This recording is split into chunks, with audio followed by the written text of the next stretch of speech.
Assalamualaikum warahmatullahi wabarakatuh. Halo semuanya, saya Purwatul Aini dari kelas A31. Kembali hadir menyapa sahabat-sahabat semua. Pada kesempatan ini, saya akan menyampaikan materi pertemuan ke-9 tentang manajemen TPQ dalam pendidikan Islam luar sekolah. Sekaligus menambahkan sedikit refleksi dari pengalaman di desa tempat saya tinggal, yaitu Desa Cihideng Hilir, Kecamatan Cidahu, Kabupaten Kuningan. Apa itu TPQ? TPQ atau Taman Pendidikan Al-Quran adalah salah satu bentuk lembaga pendidikan Islam luar sekolah.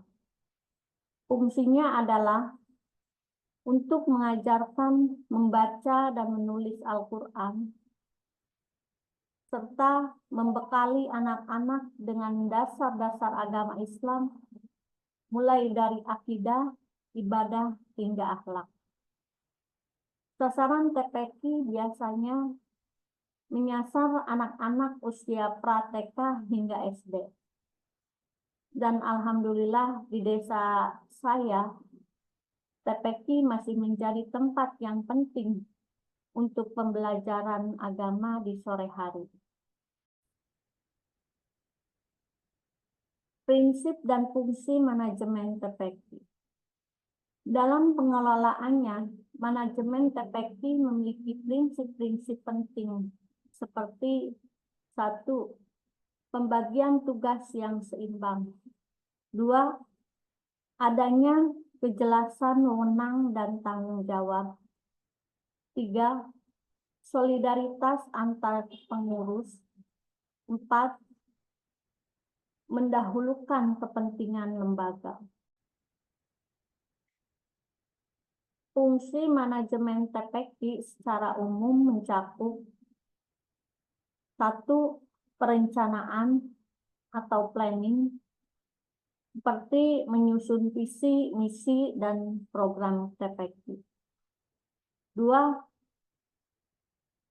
Pengorganisasian atau organizing, misalnya membentuk struktur pengurus, ketua, sekretaris, bendahara, dan para ustadz. 3. Penggerakan atau actuating dalam bentuk pelaksanaan kegiatan dan pengambilan keputusan. 4. Pengendalian atau controlling, yaitu evaluasi pembelajaran santri dan tindak lanjutnya. Hambatan TPQ di Desa Cihideng Hilir. Kalau bicara realitas di desa saya, tentu kita tidak bisa menutup mata. Ada beberapa hambatan nyata dalam pengelolaan TPQ. Pertama, metode mengajar yang masih monoton.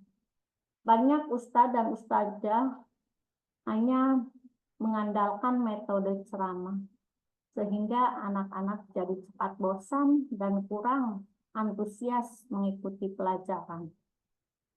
2. Fasilitas belajar masih sangat terbatas.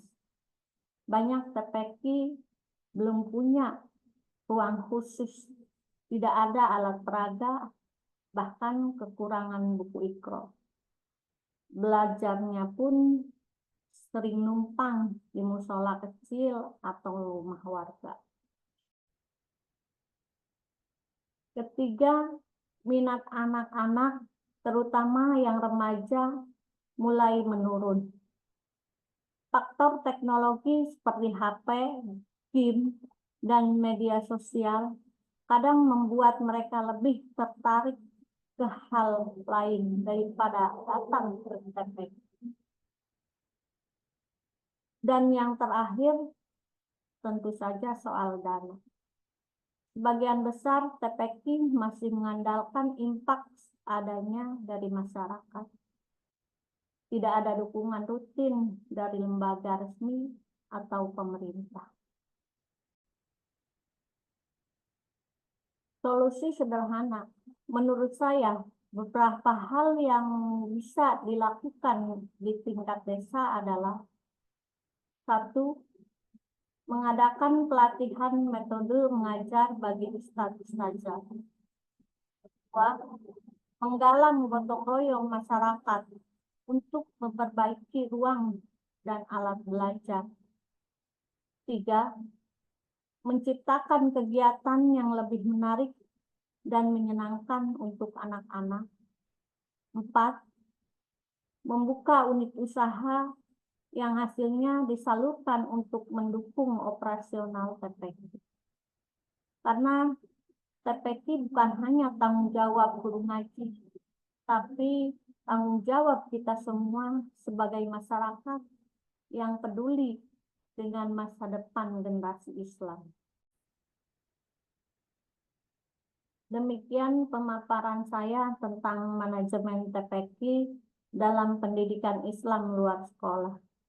Semoga bisa bermanfaat dan menginspirasi untuk terus memperbaiki kualitas TPQ di tempat kita masing-masing.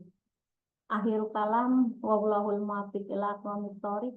Wassalamualaikum warahmatullahi wabarakatuh.